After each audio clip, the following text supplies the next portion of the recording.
देश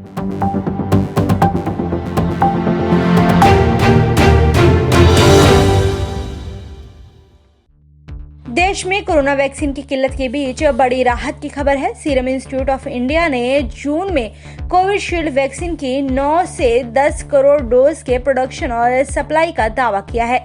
इस बारे में उसने सरकार को सूचित किया है। कई राज्य कोविड-19 वैक्सीन की कमी की शिकायत करते रहे हैं। ऐसे में एसआईआई का यह आश्वासन केंद्र सरकार को बड़ी राहत देगा। वित्त मंत्री निर्मला सीतारमण ने भी इस बारे में जानकारी दी है। First of all, even as I announced that 4,500 odd crores being paid to the two vaccine manufacturers, it was towards as an advance payment for the supplies till end of July.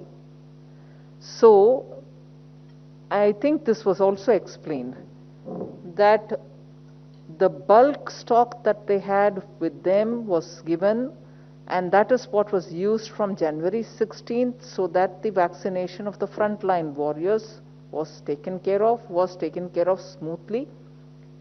And subsequently, we have now paid up the advance. We are getting the supplies from the two of them. And those are anyway being given to the states only. Center doesn't actually go about vaccination.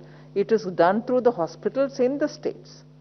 So, and now, I think yesterday or day before, when Dr. V.K. Paul from the Niti Aayog has come up with a very elaborate detailing of what is happening in the vaccination.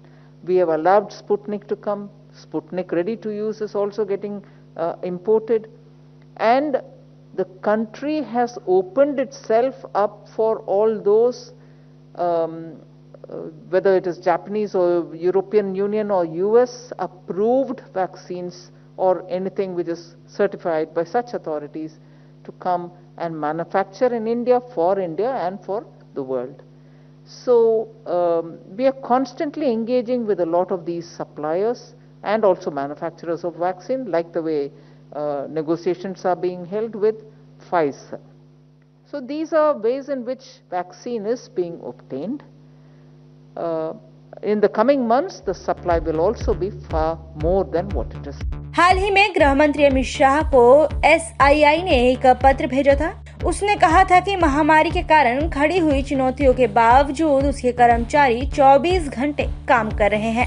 Serum institute में सरकारी और नियामक मामलों के निदेशक प्रकाश कुमार सिंह ने पत्र में कहा कि वह जून के महीने में कोविशील्ड टीके की 9 से 10 करोड़ डोज का उत्पादन और आपूर्ति करने में सक्षम होंगे। मई की शुरुआत में पुणे की कंपनी ने केंद्र को बताया था कि वह जून में कोविशील्ड का उत्पादन बढ़ाकर 6.5 करोड़, जुलाई में 7 करोड़ और अगस्त और सितंबर में 10-10 करोड़ कर देगी।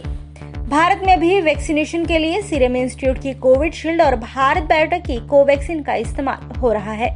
स्पुतनिक भी तीसरी वैक्सीन है जिसे दवा नियामक डीजीसीए से इमरजेंसी इस्तेमाल के लिए मंजूरी मिली है। इसका इस्तेमाल कुछ प्राइवेट अस्पतालों में हो रहा है। विदेश मंत्री एस जयशंकर ने अपने 5 दिनों के अमेरिका प्रवास के दौरान बाइडेन प्रशासन के आला अधिकारियों से बात की है। उसका असर जल्द दिखने के आसार हैं। अमेरिका की तरफ से भारत को वैक्सीन निर्माण में मदद करने का अगले कुछ दिनों या हफ्तों में ऐलान किया जाने की संभावना है।